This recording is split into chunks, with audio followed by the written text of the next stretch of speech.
President Cyril Ramaphosa has appointed Dr Kgosientsho Ramokgopa as the country's first Minister of Electricity. Ramokgopa previously served as the head of investment and infrastructure in the presidency. Ramaphosa says his immediate task is to dramatically reduce the severity of load shedding in the coming months and ultimately to end it.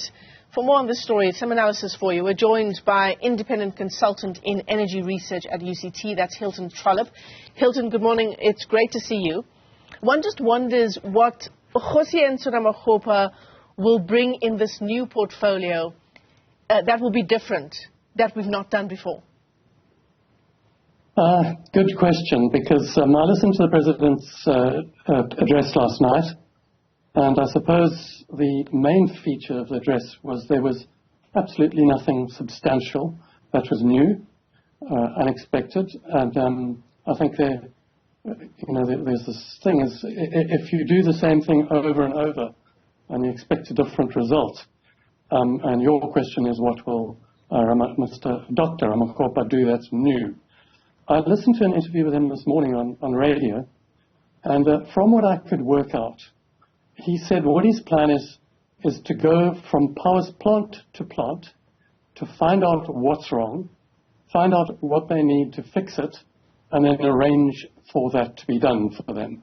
Sounds like a good plan. It also sounds like to me like a politician, a cabinet minister, micromanaging inside a state-owned entity. He was asked, what about corruption? His answer was, that's an aggregate problem. That's a generalization.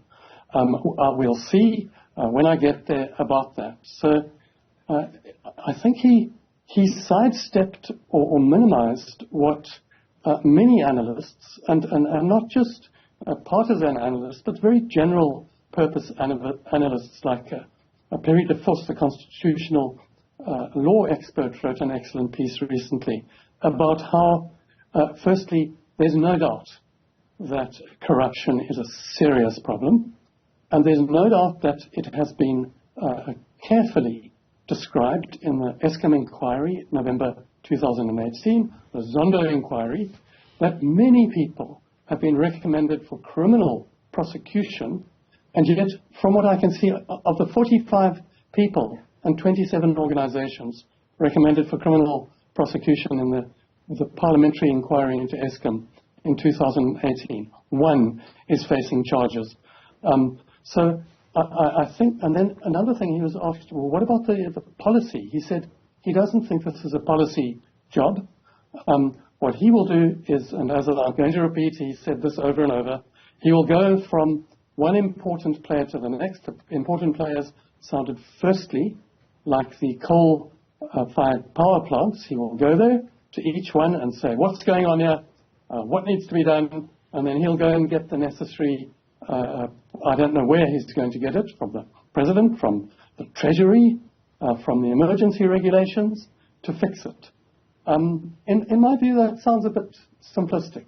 It sounds like a project manager approach to a highly complex political, organizational, criminal policy problem. So I wish him the very best of luck with that approach, but I also, I know very little about him apart from having listened to him speak today, but I read into his history a bit, and it seems he does know how to survive in the ANC, and as a fairly young man, make his way into the presidency as a trusted advisor on infrastructure and investment. But if you look at the performance over the past year, while he's been the infrastructure and investment advisor to the President, Transnet infrastructure has fallen to pieces. Eskom infrastructure has fallen to pieces. Many of the water infrastructure is falling to pieces. So not much achieved there. And then in terms of this micromanagement, it seems that his biggest experience was at the Johannesburg City Market. And I do wish him the best of luck, and he is really well qualified academically, but he's going kind of from mayor of Tshwane, a highly political position, not very technical. Mayors don't do technical things. He did get a bit involved in something technical at Tshwane, a smart meter procurement project, which got mired in controversy and then was cancelled by a court of law.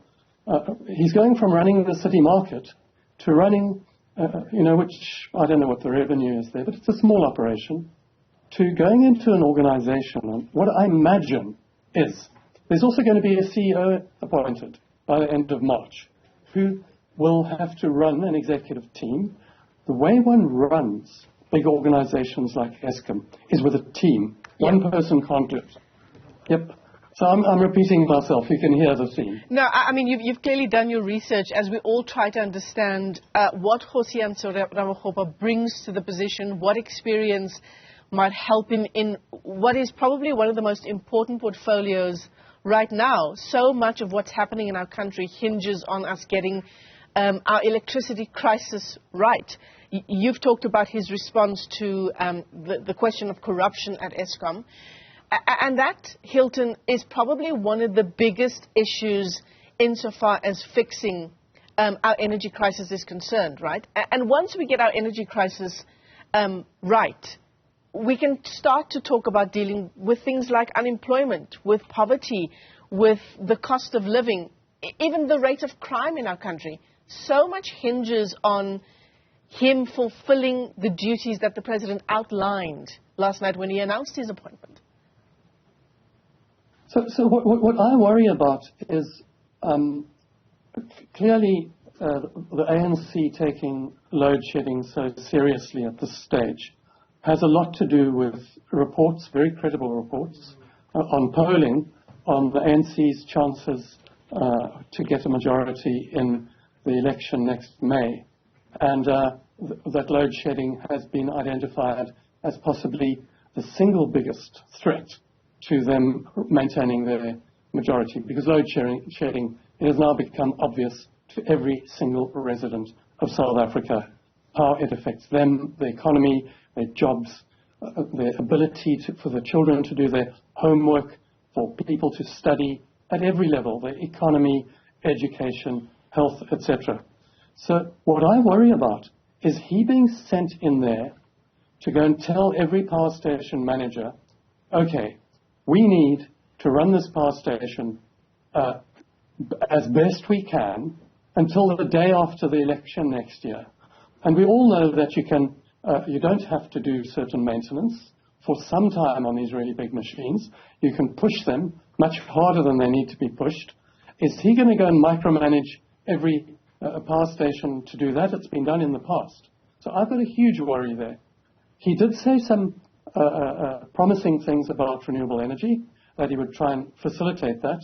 I did, however, hear a briefing from Treasury 2 weeks ago, and Treasury definitely, and also Operation Vulindlela, have shown that they're going to do that.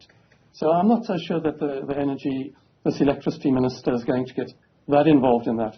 And also we've heard from Fikile Mbalula and Gwedi Mantashe. Both of them have said that he must go and fix those power stations, the coal-fired power stations. That's kind of what they've said his focus should be. And look, he's quite junior in the ANC. He's young. We know where the power lies for big decisions. We know where the big lobbies are in the economy. So he, as a relatively junior minister, yes, with the president supporting him, is going to have to, if Fikile Mbalula is telling him what to do, and Gwedi Mantashe is telling him what to do, and the president's telling him what to do, and the coal lobby is telling him what to do, and then he goes into Eskom, and he's got to deal with management teams. Remember, he can't do anything. He can only do stuff through the professionals at Eskom. And a lot of them have left, a lot of them are demoralized. So he talked nothing about going into Eskom and dealing with the team, management, morale, criminality, corruption problems. The way he talked, and it really worried me, was that it sounded as though all that is needed is, and this was reminiscent of an interview that Gwedi Mantashe gave Judge Dennis Davis last year. He said, if I had this problem, what I would do is I'd get a Mr. Fix-It to go in there and just fix those power stations.